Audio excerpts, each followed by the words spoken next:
The Heavenly Christmas Tree. A short Christmas story by Fyodor Dostoevsky. First published in 1876.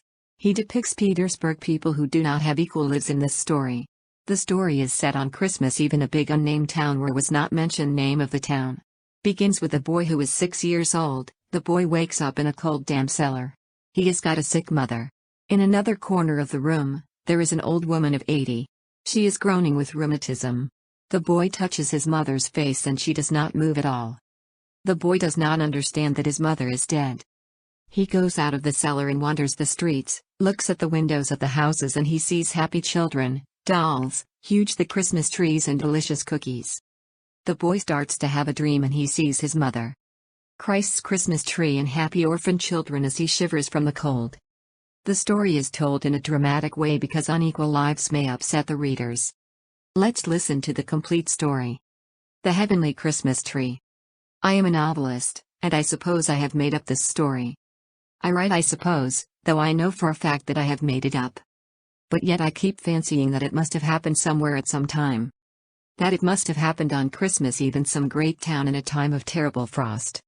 I have a vision of a little boy, 6 years old or even younger. This boy woke up that morning in a cold damp cellar. He was dressed in a sort of little dressing gown and was shivering with cold. There was a cloud of white steam from his breath, and sitting on a box in the corner. He blew the steam out of his mouth and amused himself in his dullness watching it float away. But he was terribly hungry. Several times that morning he went up to the plank bed where his sick mother was lying on a mattress as thin as a pancake, with some sort of bundle under her head for a pillow. How had she come here? She must have come with her boy from some other town and suddenly fallen ill. The landlady who let the corners had been taken 2 days before to the police station. The lodgers were out and about as the holiday was so near, and the only one left had been lying for the last 24 hours dead drunk, not having waited for Christmas. In another corner of the room a wretched old woman of 80, who had once been a children's nurse but was now left to die friendless, was moaning and groaning with rheumatism, scolding and grumbling at the boy so that he was afraid to go near her corner. He had got a drink of water in the outer room, but could not find a crust anywhere, and had been on the point of waking his mother a dozen times. He felt frightened at last in the darkness. It had long been dusk, but no light was kindled. Touching his mother's face, he was surprised that she did not move at all, and that she was as cold as the wall. "It is very cold here," he thought. He stood a little, unconsciously letting his hands rest on the dead woman's shoulders, then he breathed on his fingers to warm them, and then quietly fumbling for his cap on the bed, he went out of the cellar. He would have gone earlier, but was afraid of the big dog which had been howling all day at the neighbor's door at the top of the stairs. But the dog was not there now, and he went out into the street. Mercy on us, what a town! He had never seen anything like it before. In the town from which he had come, it was always such black darkness at night. There was one lamp for the whole street. The little, low-pitched, wooden houses were closed up with shutters. There was no one to be seen in the street after dusk. All the people shut themselves up in their houses, and there was nothing but the howling of packs of dogs, hundreds and thousands of them barking and howling all night. But there it was so warm and he was given food, while here. Oh, dear, if he only had something to eat. And what a noise and rattle here, what light and what people, horses and carriages, and what a frost. The frozen steam hung in clouds over the horses, over their warmly breathing mouths. Their hoofs clanged against the stones through the powdery snow, and everyone pushed so, and oh, dear, how he longed for some morsel to eat, and how wretched he suddenly felt. A policeman walked by and turned away to avoid seeing the boy. Here was another street. Oh, what a wide one! Here he would be run over for certain. How everyone was shouting, racing and driving along, and the light, the light. And what was this? A huge glass window, and through the window a tree reaching up to the ceiling. It was a fir tree, and on it were ever so many lights, gold papers and apples and little dolls and horses, and there were children clean and dressed in their best running about the room, laughing and playing and eating and drinking something. And then a little girl began dancing with one of the boys. What a pretty little girl! And he could hear the music through the window.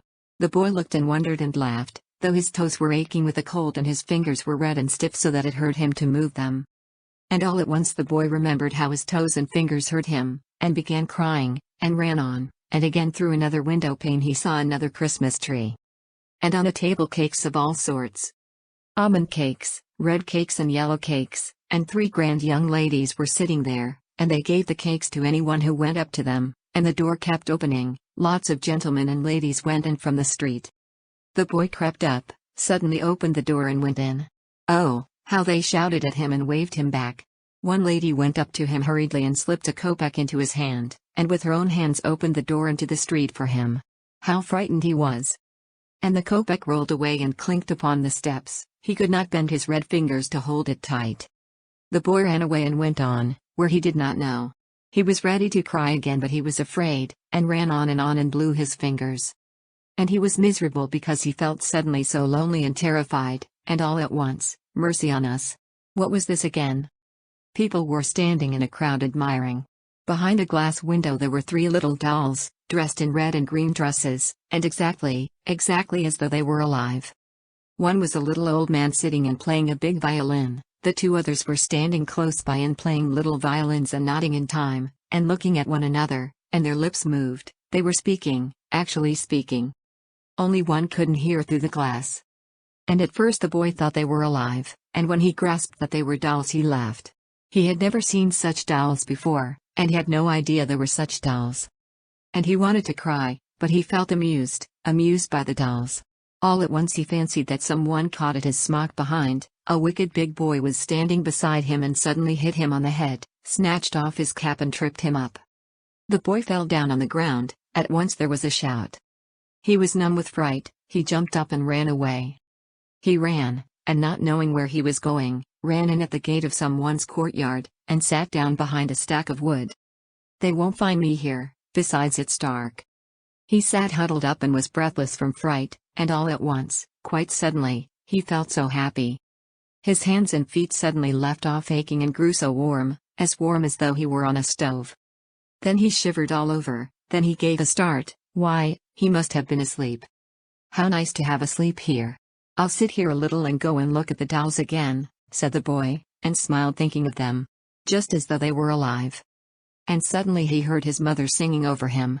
Mammy, I am asleep, how nice it is to sleep here. Come to my Christmas tree, little one, a soft voice suddenly whispered over his head. He thought that this was still his mother, but no, it was not she.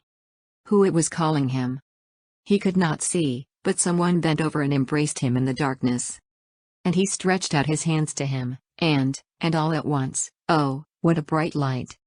Oh, what a Christmas tree! And yet it was not a fir tree. He had never seen a tree like that. Where was he now? Everything was bright and shining, and all round him were dolls, but no, they were not dolls, they were little boys and girls, only so bright and shining. They all came flying round him, they all kissed him, took him and carried him along with him, and he was flying himself, and he saw that his mother was looking at him and laughing joyfully. Mammy, Mammy, oh, how nice it is here, Mammy. And again he kissed the children and wanted to tell them at once of those dolls in the shop window. Who are you, boys?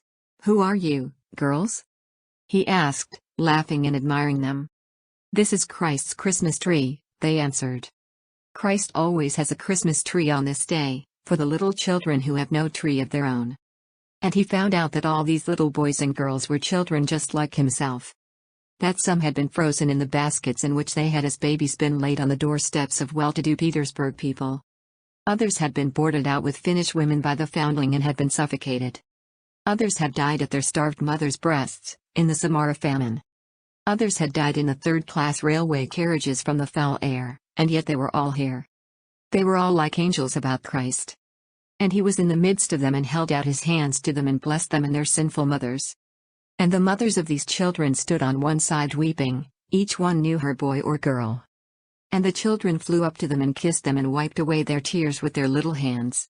And begged them not to weep because they were so happy. And down below in the morning the porter found the little dead body of the frozen child on the wood stack. They sought out his mother too. She had died before him. They met before the Lord God in heaven. Why have I made up such a story, so out of keeping with an ordinary diary, and a writer's above all? And I promised 2 stories dealing with real events.